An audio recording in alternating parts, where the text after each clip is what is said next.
A cruel teacher called the maid's daughter a fraud, certain a general father was a lie. But the teacher's arrogance shattered the moment those 4 stars walked in. Your father is a 4-star general, and your mother cleans houses for a living? The words weren't a question, they were an accusation. The sound of tearing paper followed, echoing off the walls like a slammed door. Mrs. Vance stood over 10-year-old Mia, ripping her assignment into bitter confetti. She branded the child a liar, fueled by a rigid belief that a humble background meant a dishonest heart. But Mrs. Vance made a grave miscalculation. She assumed the father was a fantasy. She didn't know he was already walking down the hallway. Her father was a hero, but in her classroom, she was just a liar. The lie, as Mrs. Eleanor Vance saw it, was breathtaking in its audacity. A 4-star general, she repeated, the words dripping with a special kind of classroom scorn, the kind reserved for children who color outside the lines or tell tales too tall for their small bodies. Your father is a 4-star general, and your mother cleans houses for a living? She didn't whisper it. She announced it. Her voice, usually a tool of patient instruction, was now a sharp instrument, cutting through the quiet hum of the 4th-grade classroom at Northwood Elementary. Every pair of 9 and 10-year-old eyes snapped toward the front of the room, where 10-year-old Mia Thompson stood frozen, her carefully written assignment clutched in her hand. That is, without a doubt, the most fanciful story I have heard in my 18 years of teaching, Mrs. Vance declared. She snatched the paper from Mia's grasp. The sheet was filled with Mia's neatest cursive, a tribute she had spent all morning perfecting. A tearing sound sliced through the silence. Once, twice, the sound echoed off the cinder-block walls, a sound more final than a slammed door. Mrs. Vance ripped the assignment into quarters, then eighths. The pieces of paper, covered in Mia's proud words, fluttered down like bitter confetti, landing on the scuffed toes of her simple, clean sneakers. We do not invent stories to make ourselves feel important, Amelia, Mrs. Vance said, her voice dropping to a cold, instructive tone. Generals are pillars of our society. They live in grand homes in Fort Myer or on sprawling bases. Their children attend prestigious private academies. She took a step closer, her shadow falling over the small, blonde-haired girl. Their wives certainly do not spend their days on their hands and knees scrubbing other people's floors. She leaned in, her voice now a conspiratorial whisper meant for the entire class to hear. And their daughters do not come to school looking like you do. Humble. The word was meant to be an insult, a synonym for poor and plain. Mia's world tilted. Her hands, small and trembling, hung empty at her sides. She could feel every stare like a physical touch. Jessica Albright, whose father was a CEO, was watching with wide, curious eyes. Noah, her best friend, looked horrified, his mouth slightly agape. Mrs. Vance crumpled the torn pieces of Mia's tribute into a tight ball. She walked calmly to the wastebasket by her desk and dropped the paper ball in. The soft thud was the final punctuation mark on Mia's humiliation. Pathetic, she murmured, just loud enough for the front row to hear. Now sit down. Perhaps you can write something truthful this time. Have you ever seen a child's spirit break? It doesn't happen with a loud crash. It happens in the silent, trembling moments after the blow has landed, when a little girl who did nothing but tell the truth about her father is made to feel like a liar in front of everyone she knows.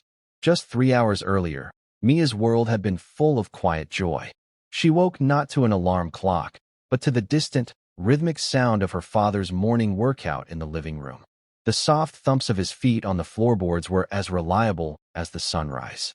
Their family lived in a simple 2-bedroom apartment in a modest building on the edge of Arlington. It was a place of clean lines and minimal fuss, chosen for its anonymity, not its prestige. The walls were painted a simple off-white, adorned with Mia's artwork and a few framed family photos. There were no grand portraits in uniform, no glass cases filled with medals, no swords mounted over the fireplace. Her father, General Michael Thompson, called it security through obscurity. To him, the safest place for his family was a place no one would ever look for them. In the small, sunlit kitchen, Mia found him at the table. He wasn't wearing a uniform. He was in a worn gray t-shirt and athletic shorts, a sheen of sweat on his brow. He looked like any other dad, maybe a high school gym teacher or a construction worker. He was sipping water from a glass, reading a dense-looking book about military history. Her mother, Maria Thompson, was already dressed for work in practical jeans and a simple polo shirt, her dark hair tied back in a neat ponytail. She was packing a tote bag with cleaning supplies. She turned from the counter, a warm smile on her face as Mia entered. "There's my brave soldier," her father said, his voice a low, gentle rumble that always made Mia feel safe. "Ready for the big day?" Mia nodded, her heart thumping with excitement. Today was career day at Northwood Elementary. For weeks, she had been dreaming of this. "Can I tell them?" she asked, her voice barely a whisper. "About the time you had dinner with the president at the White House." General Thompson exchanged a look with his wife. It was a silent conversation they'd had 1,000 times. Maria placed a hand on his shoulder, her touch gentle but firm. It was the look that said, "She has a right to be proud, Michael. She pays the price for your job, too." "Mia, honey, remember our talk?" her father said, turning his full attention to her. His eyes, a startlingly clear blue, were serious but kind. "Some parts of my job have to stay private. It's to keep us all safe. You understand that, right?" Mia nodded, a familiar pang of disappointment in her chest. She did understand, but it didn't seem fair. Jessica Albright got to tell everyone her dad flew to Europe on a private jet. Noah got to talk about his dad's construction company building a new skyscraper downtown. Their lives were out in the open, things to be shared and admired. Her family's life was a collection of secrets, whispered behind closed doors. "But everyone else gets to brag," she mumbled into her cereal bowl. "He deserves this, Michael," Maria said softly, her hand still on his. "He deserves for his daughter to stand up in front of her class and say his name with pride." The general looked at his daughter, and the firm set of his jaw softened. "I know. You're right." He reached across the table and took Mia's hand. His was large and calloused, but his grip was gentle. "Just keep it simple today, okay, sweetheart? You don't need to tell them everything. Just tell them you're proud. That's enough. You don't have to prove anything to anyone." Mia finished her breakfast, the excitement returning. She didn't know that in a few short hours, the simple truth would become the most complicated thing in the world. Northwood Elementary was a microcosm of Arlington itself, a sprawling brick building that served a diverse cross-section of the community. There were children of diplomats and senators, whose gleaming black cars dropped them off at the front circle. There were children of military families, rotating in and out with each new posting. And there were children like Mia, whose parents worked the service jobs that kept the city running, cleaning the grand houses, serving the important dinners, maintaining the pristine office buildings. It was supposed to be a place where a child's worth wasn't measured by their parents' tax bracket. But Mrs. Eleanor Vance had been teaching at Northwood for 18 years. And in that time, she had formed a rigid, unshakable sense of the world's order. Her classroom was a shrine to her worldview. The walls were decorated with framed photos of her with local politicians and a certificate for Teacher of the Year from nearly a decade ago. She wore a small, tasteful flag pin on her lapel every day. She had never known financial hardship, never lived in a modest apartment, never worried about making rent. She saw the world in clear, distinct categories, and she knew exactly which box the parents of her students belonged in. And in her mind, a maid and a four-star general simply did not belong in the same family. The career day assignment was announced after the morning pledge. "Class," Mrs. Vance said, her voice bright and cheerful. "In honor of our parent guests who will be arriving later, I want you to write a short paragraph. Tell us what your parents do for a living and why their work is important to our community." She moved through the aisles, a serene smile on her face. "Take your time. Use your best handwriting. I want to be proud to share these with our visitors." A quiet scratching of pencils filled the room. Mia took a deep breath, her pencil held tight in her hand. This was her moment.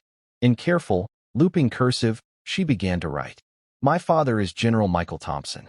He is a four-star general in the United States Army. He has served our country for over 30 years, in places all over the world. His job is to lead soldiers and make important decisions that help keep our country safe. Being a four-star general is very rare. My dad says his most important job is taking care of the people he leads. My mother is Maria Thompson. She takes care of our family and also works hard helping other families keep their homes beautiful and clean. My dad says her job is just as important as his, because she brings order and peace to people's lives, and that is a kind of service, too. I am proud of both of my parents. They taught me that all work has dignity and that serving others is the most important thing you can do. She read it over, her heart swelling with pride. It was simple. It was honest. It was perfect. Noah, sitting in the desk next to hers, leaned over. Is your dad really a general? He whispered, his eyes wide with awe. Like in the movies? Mia nodded, a small smile playing on her lips. Yeah, but he doesn't like to talk about it much. That's the coolest thing I've ever heard, Noah breathed. My dad just pours concrete. My dad says building things that last is one of the most important jobs there is, Mia whispered back, repeating a lesson she'd heard many times. Your dad helps build our whole city. Noah beamed. It was then that Mrs. Vance's shadow fell across their desks. She had moved with the silent, sudden grace of a predator. She leaned down, her perfume sharp and floral, and read the words on Mia's paper. Mia watched as the teacher's lips tightened, pressing together into a thin, bloodless line. A flicker of something cold and dismissive passed through her eyes. Mia's stomach twisted into a knot. She had seen that look before. It was the same look the receptionist at the fancy doctor's office gave her mother. It was the look a saleswoman at a department store gave them when they were just browsing. It was the look that said, "You don't belong here." But Mrs. Vance said nothing. Not yet. She simply straightened up, walked back to her desk, and made a small, precise note in her day planner. As the morning dragged on, a soft buzz came from Mia's backpack. It was her emergency phone, a simple device for her parents to reach her. During a brief bathroom break, she checked the message. It was from her father. Change of plans, sweetheart. A meeting at the Pentagon was canceled. I'm on my way to your school now. Should be there by 10 a.m. Don't tell your mom. Let's make it a surprise. Mia's spirit soared. He was coming. He wasn't supposed to be able to make it because of a top-secret briefing. But now he was coming. He would be here, in her classroom. Everyone would see. Mrs. Vance would see. She hurried back to her seat, a grin she couldn't contain spreading across her face. She didn't notice the teacher watching her, her expression hardening with suspicion. Mrs. Vance had already cast her judgment. Amelia Thompson was a girl with an overactive imagination, a child from a struggling family who was making up stories for attention.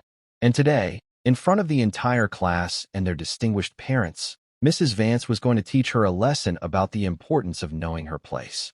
What she couldn't possibly know was that in less than an hour, the truth would walk through her classroom door wearing 4 silver stars on each shoulder.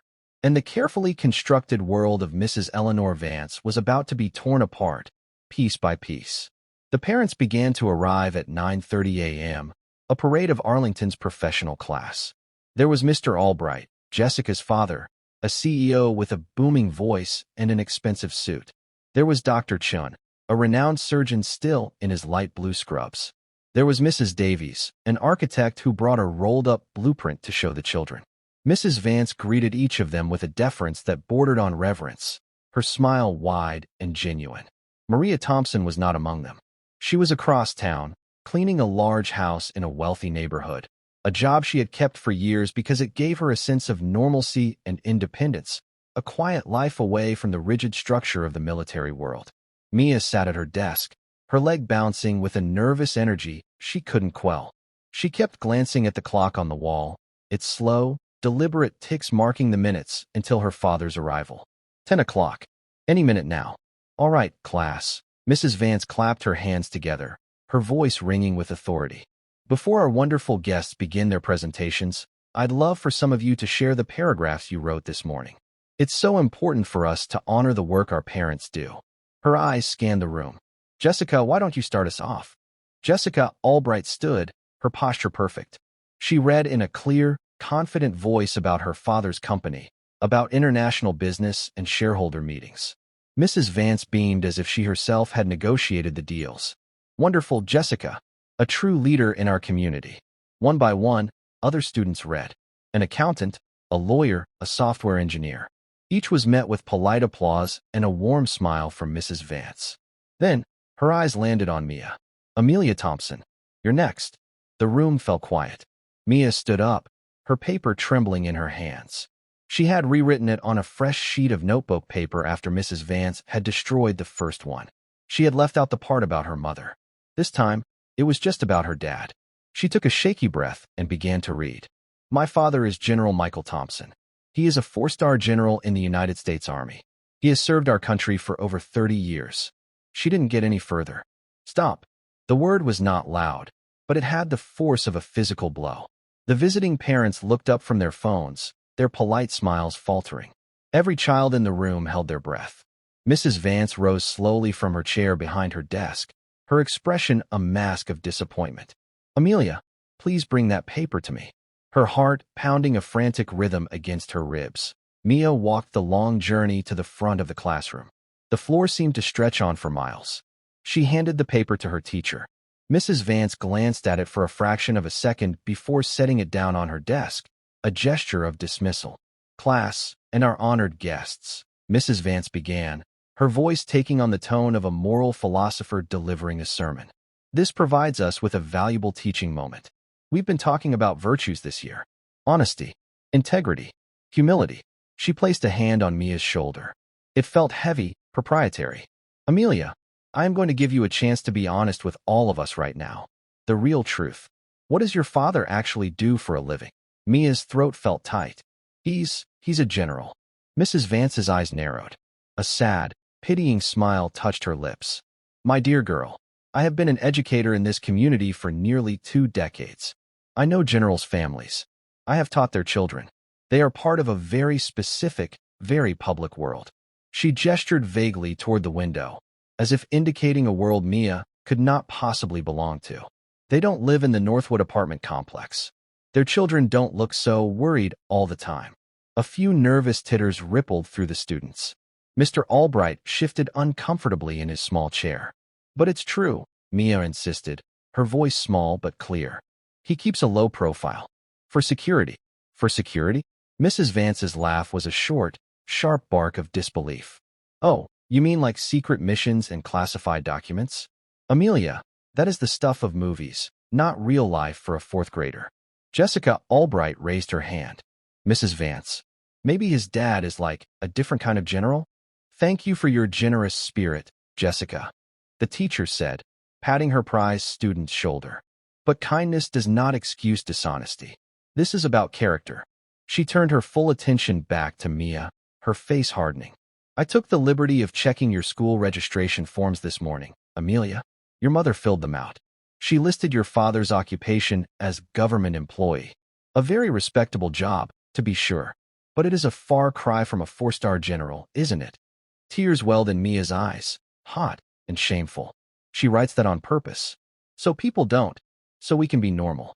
Enough. Mrs. Vance's voice sharpened, losing its patient veneer. I will not have you stand here and continue this charade. You will go back to your seat. You will write a new paragraph about your father's actual government job, and you will apologize to me, to your classmates, and to our guests for wasting our time with these fantasies. The tears spilled over, tracing silent paths down her flushed cheeks. But she didn't move. She couldn't. It felt like her feet were rooted to the floor. Amelia, I said, sit down. My dad taught me never to apologize for telling the truth, Mia whispered, the words tumbling out before she could stop them. A collective gasp went through the room. The air crackled with tension. Several parents exchanged wide-eyed looks. Mrs. Vance's face, which had been a mask of condescending pity, was now flushing a deep, angry red. What did you just say to me? He's a general, Mia repeated, a new resolve hardening her voice. He's on his way here. He's coming from the Pentagon. He'll be here any minute. You'll see. The clock on the wall read 10:02 a.m. To the principal's office. Now. Mrs. Vance's voice was a low, furious command. Noah stood up abruptly. But Mrs. Vance, she's not lying. I've seen pictures of her dad's medals. Noah, sit down before you join her. Mrs. Vance snapped, pointing a trembling finger at the boy. Noah sank back into his chair, his face a mixture of fear and frustration. He shot Mia a helpless, apologetic look. Mia turned and walked toward the door, her backpack clutched in her hands like a shield. As she reached the threshold, Mrs. Vance delivered her parting shot, her voice ringing out for all to hear. Let this be a lesson to all of you, she announced to the silent room. Character is not about the grand stories we tell. It's about accepting who we are with honesty and grace. Trying to be something you are not, especially when you come from a humble background, is the deepest failure of character a person can have. Mia paused at the door, her small shoulders squared. She had 90 minutes of school left, but it felt like a lifetime. 90 minutes of being the girl who lied, the girl who came from a humble background, the girl whose own teacher had branded her a pathetic fraud. She had no idea that Mrs. Vance, a woman supremely confident in her judgment, was about to have the longest and worst day of her professional life. The hallway of Northwood Elementary had never felt so long. Each step Mia took toward the principal's office was a small, lonely echo in the vast, quiet space. The cheerful, crayon-colored posters on the walls seemed to mock her. Be a buddy, not a bully. The truth will set you free. Her sneakers, usually silent, squeaked a mournful rhythm against the polished linoleum floor. From behind the closed doors of other classrooms, she could hear the muffled sounds of learning. A teacher reading a story, a burst of children's laughter, the drone of a history lesson. It was a normal school day for everyone else. For Mia, the world had been knocked off its axis. She clutched the straps of her pink backpack, her knuckles white. She replayed Mrs. Vance's words in her head. Humble background. Failure of character. Pathetic. The words were like sharp stones, bruising her from the inside. Was this what her parents meant when they talked about sacrifice? Was being the daughter of a soldier and a housekeeper a reason to be ashamed? Her father's voice, calm and steady, rose in her memory. You don't have to prove anything to anyone. But that was before. Now, it felt like she had to prove everything. The main office was a small, tidy space that smelled of coffee and disinfectant. A large clock on the wall read 10:07 a.m. Her dad was late. A cold knot of fear tightened in her stomach. What if the meeting wasn't canceled? What if he couldn't come after all? The school secretary, Mrs. Gable, a kind woman with soft gray hair and glasses perched on the end of her nose, looked up from her computer. Her friendly smile faltered when she saw Mia's tear-streaked face. "Oh, honey, what's wrong?" she asked, her voice full of concern. "Mrs. Vance sent me to see the principal," Mia mumbled, staring at the floor. Mrs. Gable's expression shifted to one of professional neutrality. She had been here long enough to know not to take sides. "All right, have a seat, dear. I'll let Mr. Henderson know you're here." Mia sat in a hard plastic chair that was too big for her. Her feet dangled inches above the floor. She watched Mrs. Gable press a button on her phone. "Mr. Henderson? Amelia Thompson is here to see you." "Yes, from Mrs. Vance's class." A moment later, the door to the principal's office opened. Mr. David Henderson was a tall man in his late 40s with a tidy haircut and a weary but patient smile. He wasn't a scary principal. He was the kind who gave high fives in the hallway and told bad jokes at school assemblies. But today, his smile didn't quite reach his eyes. "Amelia, come on in," he said, gesturing to the chair in front of his large, imposing desk. The office was filled with books, school memorabilia, and a large, framed map of the United States. It was supposed to be a welcoming place, but to Mia, it felt like a courtroom. She sat down, her hands folded primly in her lap. Mr. Henderson sat opposite her, leaning forward with his elbows on the desk. He steepled his fingers, a gesture Mia recognized from watching important men on the news. "So," he began, his voice calm and measured. "Mrs. Vance called down a few minutes ago. She tells me there was a bit of a misunderstanding in class during the career day presentations." Mia nodded, not trusting her voice. "She says you wrote an assignment with some information that wasn't quite accurate, and that when she asked you to correct it, you refused. Is that about right?" "It is accurate," Mia said, her voice small but firm. "What I wrote is the truth." Mr. Henderson sighed, a long, tired sound. "Amelia, I've been a principal for a long time. I know that sometimes, when we admire someone, we can get a little carried away. We want them to be larger than life. Like superheroes. That's a wonderful thing. It shows how much you love your father." He paused, giving her a gentle, understanding smile. "But in a school assignment, we have to stick to the facts. It's part of learning to be a responsible student." He picked up a manila folder from his desk. It had her name on it in black marker. "I have your student file right here. It says your father, Michael Thompson, is a government employee. That's a very important job. He works for our country. You should be very proud of that." "He is a general," Mia repeated, frustration building inside her. Why wouldn't anyone listen? A 4-star general. My mom writes government employee on the forms for our safety. He told her to. Mr. Henderson's patient smile tightened at the edges. Security reasons. Yes, Mrs. Vance mentioned you said that. He leaned back in his chair, the leather creaking in protest. Amelia, I need you to think very carefully. A four-star general is one of the highest-ranking officers in the entire military. There are very, very few of them. Their lives are often very public. We would know if a student at our school was the daughter of a four-star general. There are protocols, security briefings for the school. It's a very big deal. He was talking to her like she was a toddler, explaining why the sky was blue. It made her feel small and foolish. He just doesn't like a lot of fuss, Mia said, her voice trembling. He says the soldiers are the real heroes. And I'm sure he is a wonderful man, Mr. Henderson said smoothly. But this story has gotten a little out of hand, don't you think? It started as a small exaggeration, and now it's grown into a big problem. You've upset your teacher, disrupted the class, and now you're here with me. Just then, the phone on his desk buzzed. He held up a finger to Mia. Excuse me for one moment. He pressed the speaker button. Yes, Mrs. Gable. I'm sorry to interrupt, Mr. Henderson. The secretary's voice crackled through the small speaker. There's a man on the line, a Colonel Davis. He says he's calling from the Pentagon, from General Thompson's office, to confirm the general's arrival time. He says they're running about 15 minutes behind schedule.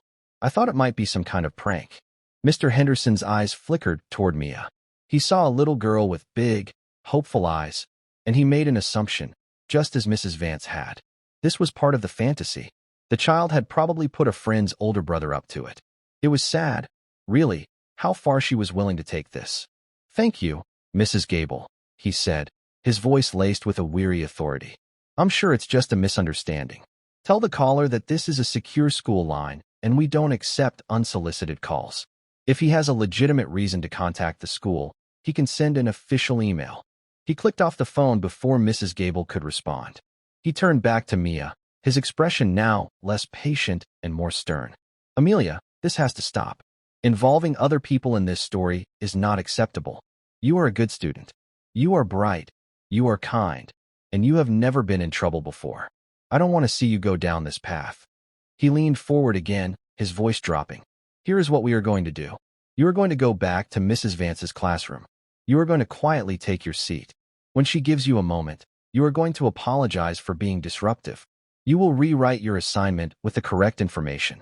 And then, this entire incident will be forgotten. No mark on your record, no phone call home. We can pretend it never happened. Do you understand? Mia looked at the clock on the wall behind him. 10:15 a.m.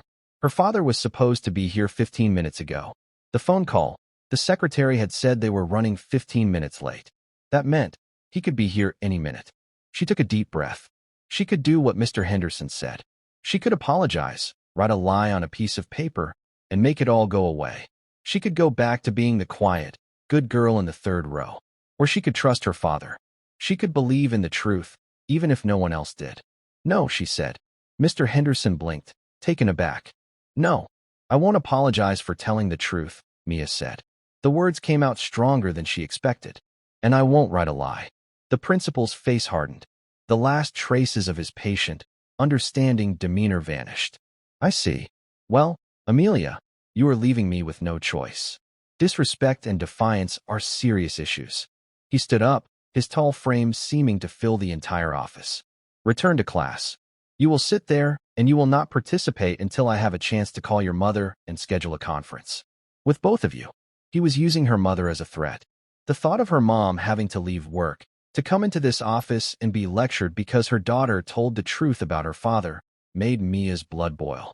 Mr. Henderson opened the door and gestured for her to walk ahead of him. Let's go. The walk back to room 112 was even more agonizing than the walk to the office. This time, she wasn't just a student in trouble. She was a problem to be managed, a defiant child being returned to her cage. Mr. Henderson walked a few paces behind her, his hard-soled shoes clicking a steady, authoritative beat on the floor. When he opened the classroom door, every head snapped in their direction. The career day presentations had paused. Mr. Albright, the CEO, was mid-sentence, talking about quarterly earnings reports. The room was thick with a tense, expectant silence.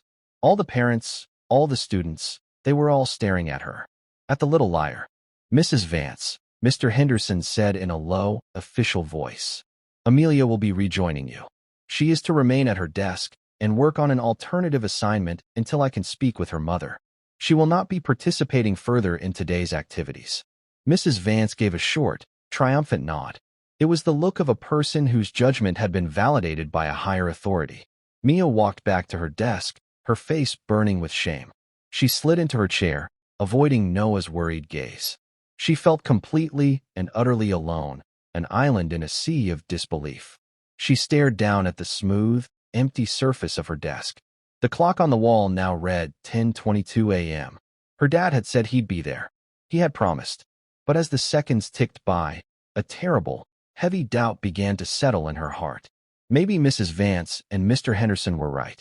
Maybe she had just imagined it all. Maybe her whole life was a fanciful story, and this was the moment the fantasy finally shattered. Then, from the hallway, came a new sound. It wasn't the squeak of sneakers or the click of a principal's shoes.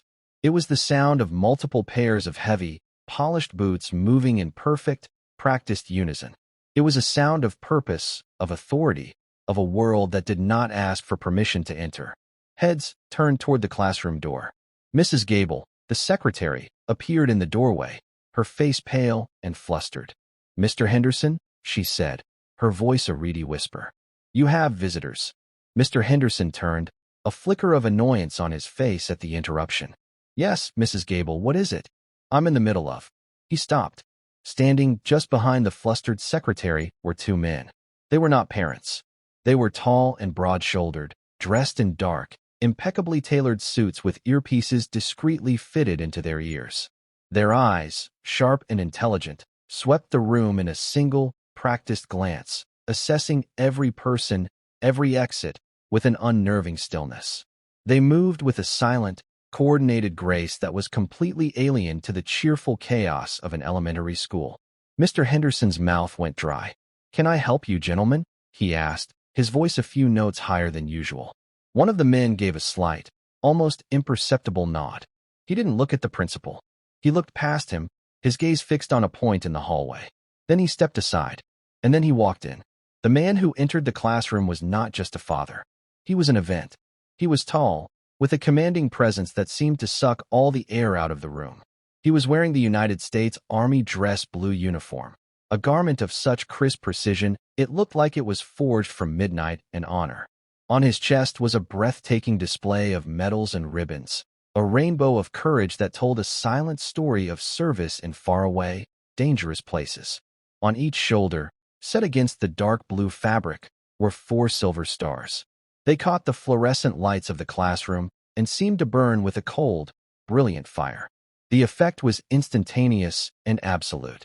The room didn't just go quiet. It went utterly, profoundly still.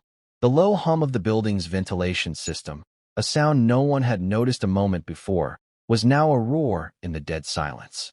Mr. Albright, the CEO who commanded boardrooms, involuntarily straightened his tie and stood up. Dr. Chun, the surgeon, put a hand to her chest. Every parent in the room, without a word or a signal, slowly rose to their feet in a spontaneous, unified show of respect. Mr. Henderson stared, his mind struggling to process the scene. He saw the uniform. He saw the medals. He saw the 4 impossible stars. And then he remembered the phone call he had dismissed as a prank. Colonel Davis, from General Thompson's office. A wave of cold dread washed over him, so intense it made his knees feel weak. But it was Mrs. Eleanor Vance who had the most visceral reaction. She was standing near her desk, a smug, self-satisfied expression still lingering on her face from her victory over Mia. As the general stepped into the room, she followed everyone's gaze. Her eyes went from the man's face, to the uniform, to the 4 stars. The color drained from her cheeks, leaving her face a pasty, sickly white. Her mouth opened slightly, but no sound came out.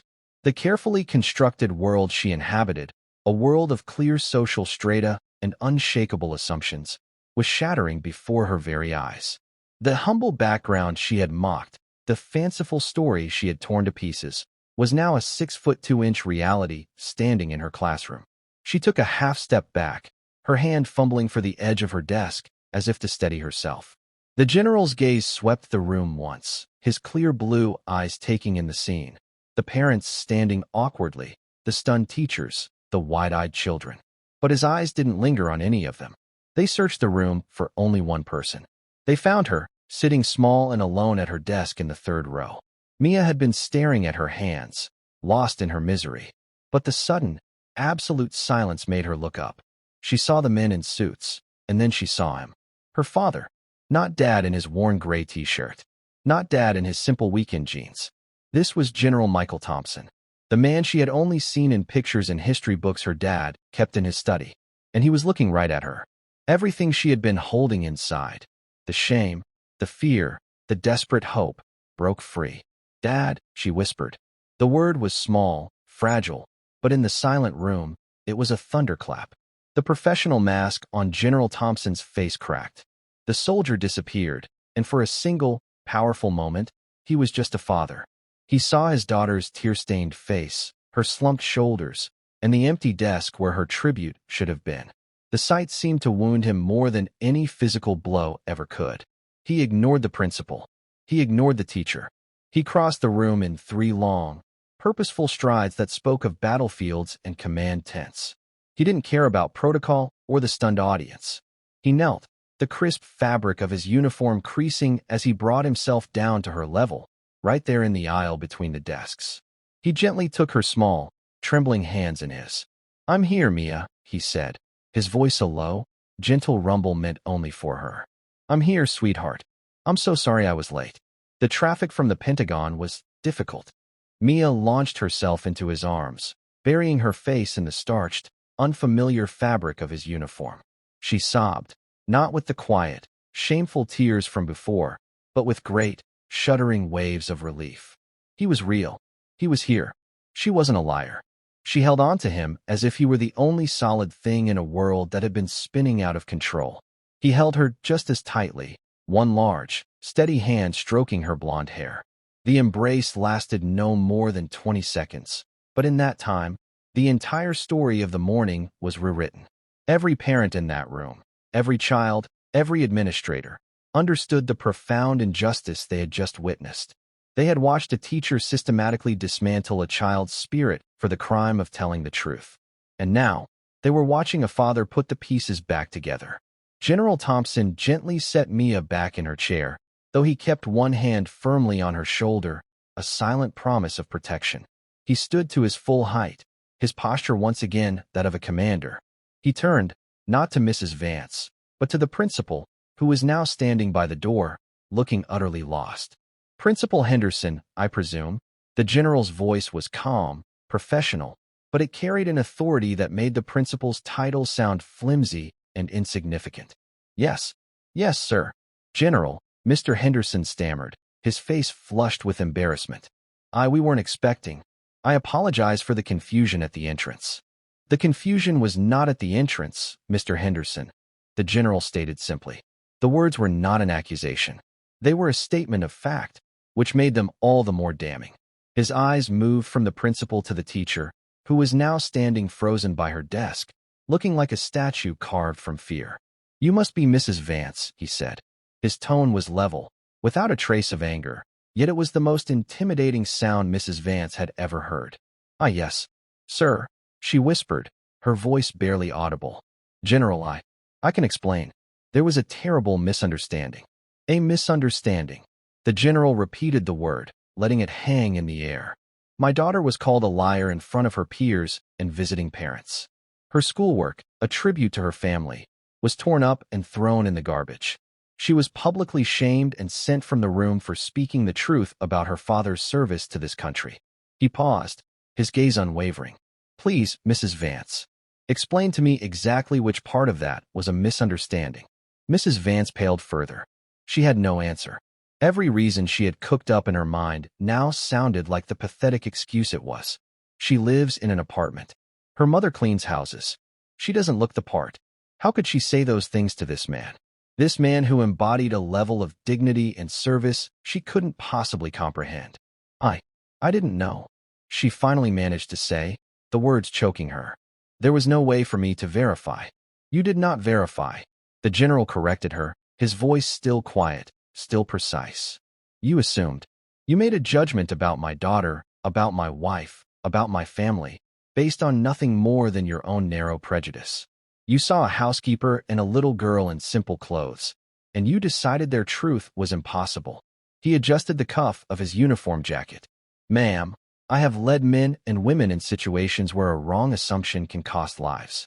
I have learned, the hard way, that assumptions based on how someone looks, where they live, or what you think you know about them are almost always wrong. And they are always, always dangerous. He looked from Mrs. Vance to Mr. Henderson, whose face was a mask of professional agony. And you, sir? My office called ahead to inform you of my arrival. A courtesy. Your secretary was told it was a prank. Mr. Henderson looked like he wanted the floor to swallow him whole. General, I take full responsibility. It was an error in judgment. A grave error. It was more than that, General Thompson said, his voice finally allowing a sliver of cold anger to show through. It was a failure to listen. A failure to believe a child. My child. He turned back to the class, his hand still resting on Mia's shoulder. His voice softened as he addressed the wide-eyed students. Good morning, he said, as if he were just another career day guest. My name is General Michael Thompson. I am Mia's father. I apologize for being late and for interrupting your day. He looked down at Mia, and a hint of a smile touched his lips. I promised my daughter I would be here. And the first rule of being a soldier and a father is you do not break your promises. He then turned his gaze back to Mrs. Vance, who seemed to shrink under its weight. Ma'am, I understand there was some question regarding the content of my daughter's assignment. The room was so quiet you could hear the frantic beating of Mrs. Vance's heart. She opened her mouth, then closed it again, a fish gasping for air. No words came. She had built her career, her very identity, on being the authority in the room. Now, she was a student being dressed down, and she had no answers.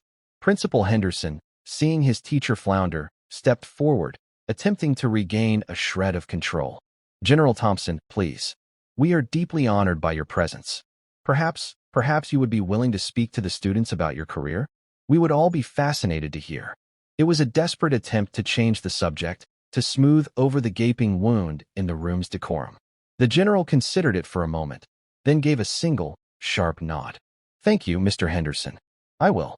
He turned back to the class, his posture erect, his voice resonating with a quiet power that commanded attention far more effectively than a shout ever could.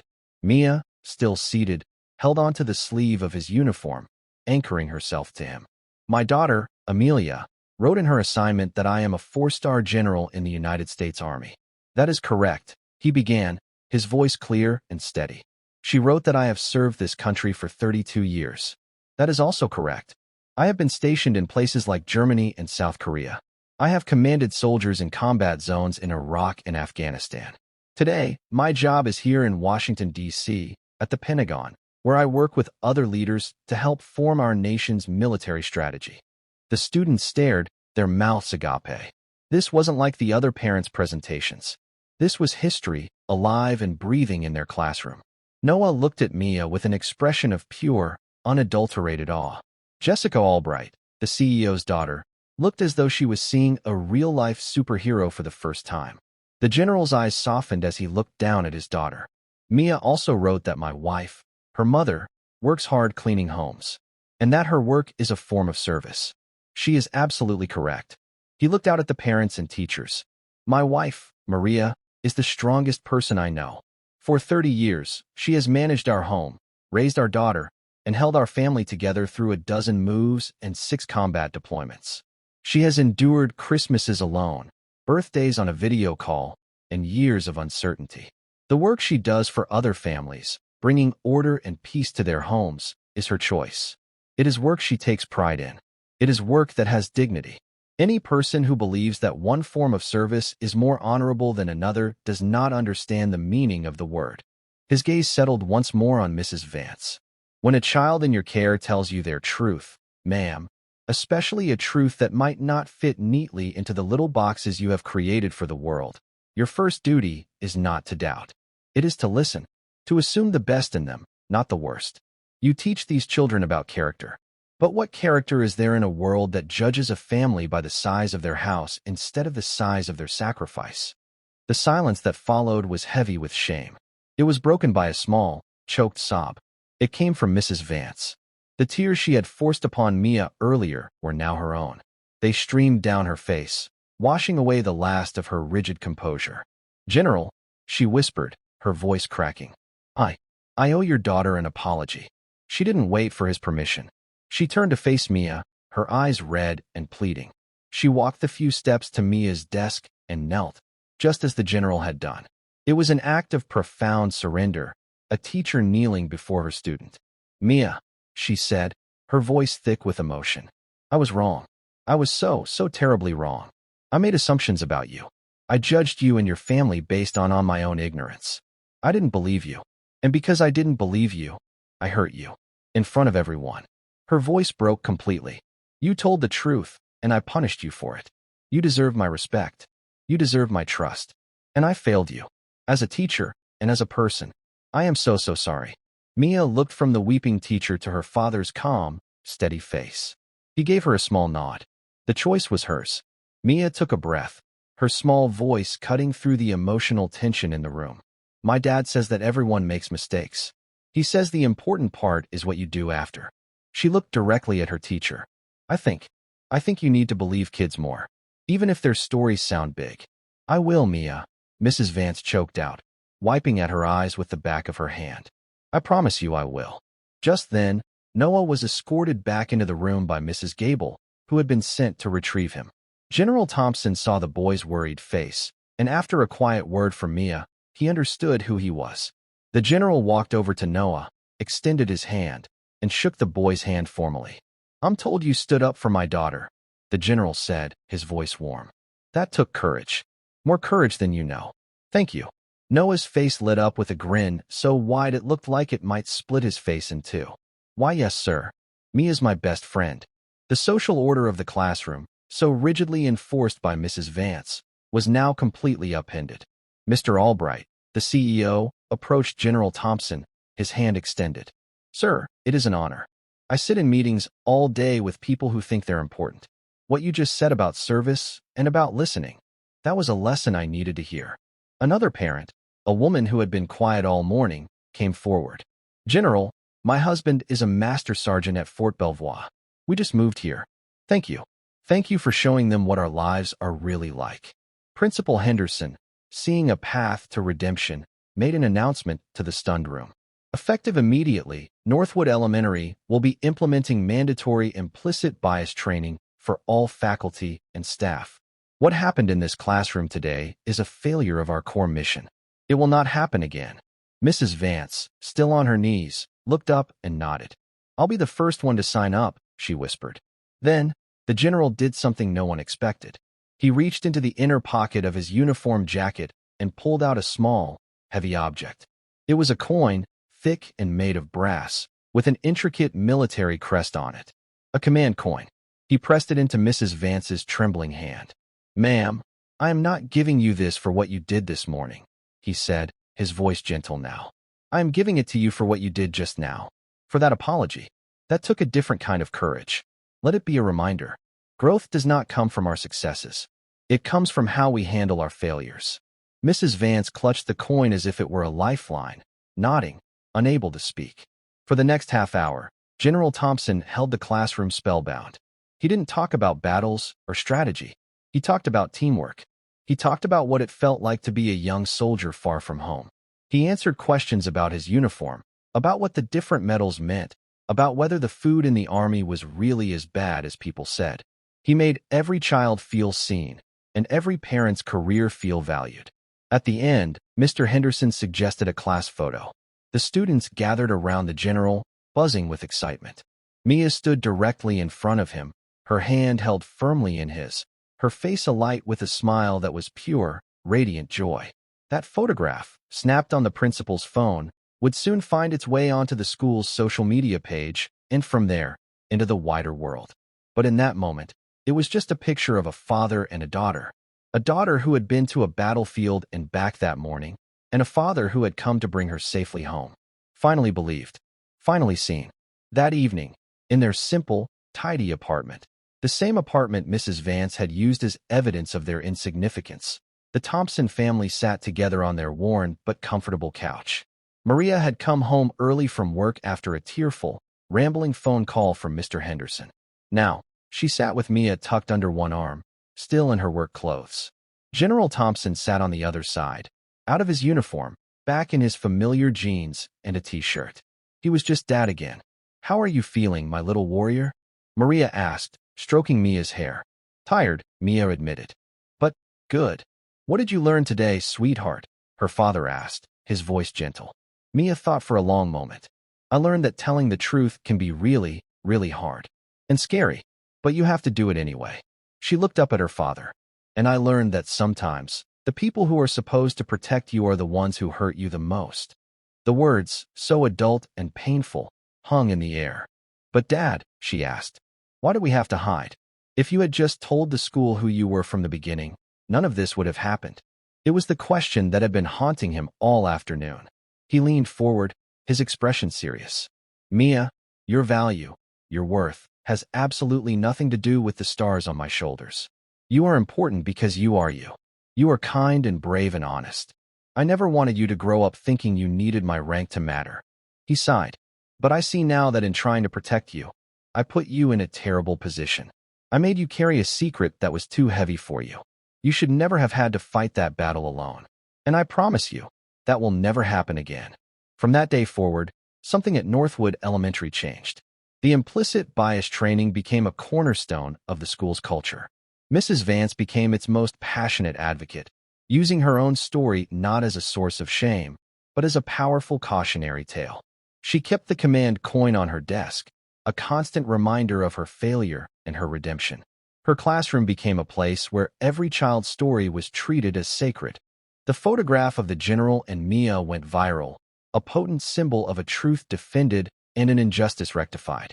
It sparked a national conversation about the quiet sacrifices of military families and the hidden biases that still existed in places like schools.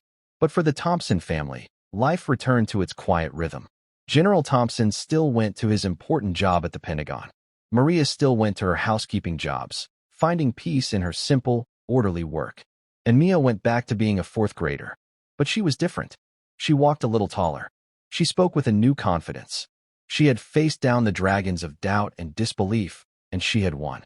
Because she learned the most important lesson of all, that her truth was powerful, it was valid, and it was worth fighting for. And she knew, with an unshakable certainty, that her father would always, always have her back. And that brings us to the end of Mia's journey, a reminder that truth doesn't need to shout to be heard. Sometimes, it just needs to walk through the door. I hope this story of a father's loyalty and a daughter's courage gave you a moment of meaningful escape today. I'd love to know where you were while listening. Maybe taking a quiet break or settling in for the evening. Let me know in the comments. I read them all. If you believe in standing up for the truth, hit that like button and subscribe. We are always refining our storytelling, so please share your feedback below. Thank you for being part of this story.